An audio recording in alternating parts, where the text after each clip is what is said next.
Episode 3, let's go. So, not a whole lot happened today. I did not go on my foretold hike. I ended up staying up pretty late last night because there was a party here. I woke up at 8 or so I didn't really have time to do stuff before work too much. And then I worked until 6, and then I came home and I've just been chilling. I guess I'll start with the party because that's technically the most recent thing. It was really weird. I have not been in a party situation since Halloween, and I was definitely still kind of confused around that time about, I guess, like how I fit into stuff like that. Like, if I wanted to engage in parties and talk to people and kind of just, go with the crowd, I suppose. But this time it was actually pretty nice. You know, Everyone else was like chilling and drinking and smoking and stuff like that. And then I didn't have like a hard time being pressured by it or saying no to it.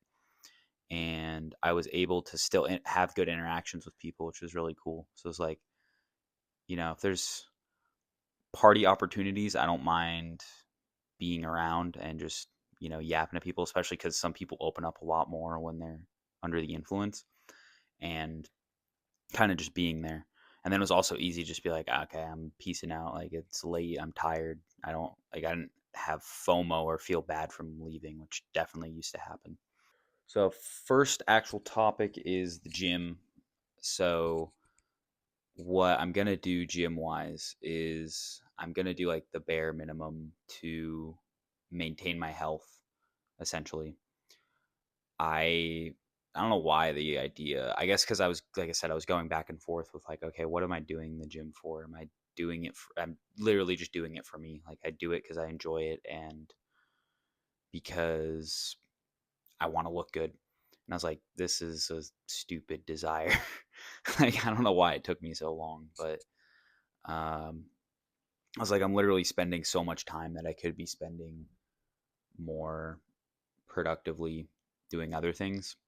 So I'm cutting it down a lot. And also, there's other like cool side effects because I think that can kind of get rid of body dysmorphia. I mean, obviously, other things like just diminishing the ego and being more mindful can also do that. But body dysmorphia stems from, okay, like, oh, I'm lifting and then I have a pump and then I don't, and then I don't think I look good. Like, I base my whole day off of how I look and how I feel.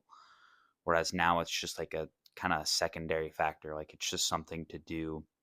It's just a means to an end to stay a little bit healthier and be able to do physical activities and everything like that. And then also, like, you get kind of like, I don't know, like, objective when you're doing it a lot. Like, you look at other people and you judge them and you compare yourself to them and you do all this stuff.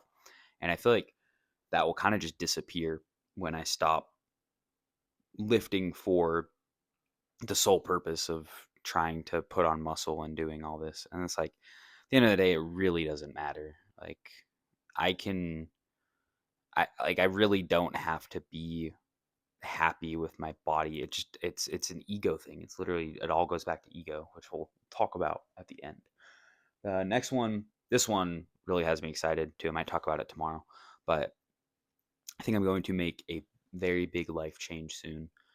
I was thinking about it yesterday and today, and I was like, I could move to California with my mom and really take my internal work seriously. Like, I could go there, I could get like a very, very relaxed job, like a part time something, and then I can just spend all the rest of my time like meditating and going on like nature walks, helping people and like learning stuff. So that is at the forefront of my mind.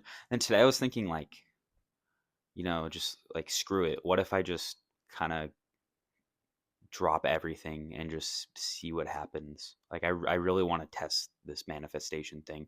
And I feel like a lot of times you see it like, oh, I quit my job and I put everything into my business and I'm a millionaire now. So it's like I kind of just want to light a fire under my ass and see what happens. But like knowing everything that I know now, so I'm gonna look into some options, which I'll kind of discuss later in a future video. But definitely something new. I think like I've told a bunch of people like I think my time is kind of up here. I don't really see myself doing much more in Arizona. The actual topic is living in the moment, like kind of how does it benefit you? And one of the biggest ways is in manifestation. If you try to manifest something, what you're doing when you begin that process is you're essentially like starting the process of that thing coming to you. So the video that I watched talked about like I think the bridge of incidences. So it was saying essentially once you begin a manifestation, you start walking on this bridge. And once you get to the end of the bridge, you get that thing that you manifest. And various things will happen in the world that bring you closer to the end of the bridge. So essentially the second you start manifesting something, it's going towards you, but how long it takes depends on your resistance. So if you're really struggling against life and you're fighting everything, you're in your head and you're not living in the moment, then you're like standing still on the bridge or you're walking backwards. You're not moving towards what you're manifesting. Whereas if you're just living in the moment, you're letting kind of life do its thing, letting the universe bring that thing to you. It's very expedited. Like you get there very fast. So it's like that's kind of cool. It's almost like a contradictory point. Like you would think, oh, if I try harder and I put in more effort, then I'm going to get the thing that I want. But it's almost like the less you try, the more you get. Like the more control you have when you let go. So there's that. And specifically with that, there's like this analogy.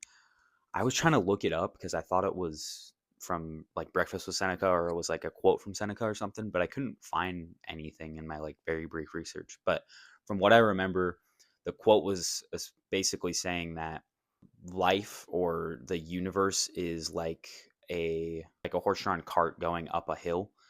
So like if you think about it, you're in the cart and the horse is just going to keep going up the hill. And if you choose to struggle and fight against where that horse is going, then you're just going to have a really rough ride and you're going to like, run out and blah, blah, blah, all this stuff.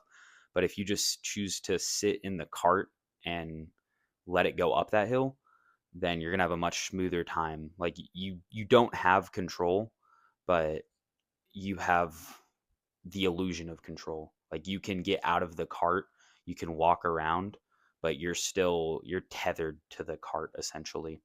So I thought that was kind of interesting because it's like it gives you the illusion of control to the point where you can like mess yourself up and you can make it worse for yourself. But in the end, your destination is predetermined. Like it's already going to happen, which I guess kind of goes into like fate and stuff like that. The last thing that I wanted to discuss today was what I'm deeming the great lie, which has to do with like the ego. And it's basically like, at least in Western culture, we're so caught up in our ego and what it wants and how to get it that we don't realize that the ego is controlling our life. So it's like literally 95% of the goals of people I feel are egocentric, where it's like, I want a better body, I want a house, I want a family, whatever it is. And it's like, when you think about it, you truly don't need these. Like, the ego has no control. It acts like it controls your life, it acts like you would be nothing without it. But when you look closer, you realize that it truly has no power and it just doesn't matter. Through it would actually be interesting to research this. I'll probably do it through something in history. I guess the development of humanity and just like various events. There's been this castle of glass, like this. It looks pristine. It looks strong and all this stuff, but it's like all you got to do is just smash it and it shatters. Like It's a facade. This has been built up through the ego, and like the only way to escape it is pretty much through the teachings or the realizations of other people. Like I never would have come to this realization on my own. I needed some like divine act to begin it. But I think it's kind of crazy that just so many people live their whole lives not even realizing that they're under the thumb of this thing that truly has no control and works almost against you, like works in an interest that doesn't even serve you. So I don't know. I'm just happy that I've realized it. I definitely still feel like the old me where like I have desires and uh, these emotions do get the best of me a lot of the time, but the steps to overcoming addiction, like awareness is the first step. So it's like now that I'm aware that these things are what's causing me suffering and what's making my life worse and limiting me, now I can at least be like, okay, don't give into it. Like I'm getting closer to breaking free of it. So I don't know. We'll see. I'm just trying to take it one day at a time. I do still want to um, focus more on my meditation. I feel like it's kind of just like a chore right now, but I really need to like immerse myself in it. And I honestly want to try doing it multiple times a day because I think that could be pretty eye opening. But if I do end up going elsewhere and like not having a job for a while, like you can bet I'm going to be doing a lot of internal work and trying to get better just because, you know, that does reflect your reality and you can help people more. And then it also sounds like it has some carryover into other lives. So we'll see. But that's all for today. Kind of lame. I didn't have too many crazy discoveries, but that's okay. Like one day at a time. Just trying to make the most of every day. But see you tomorrow.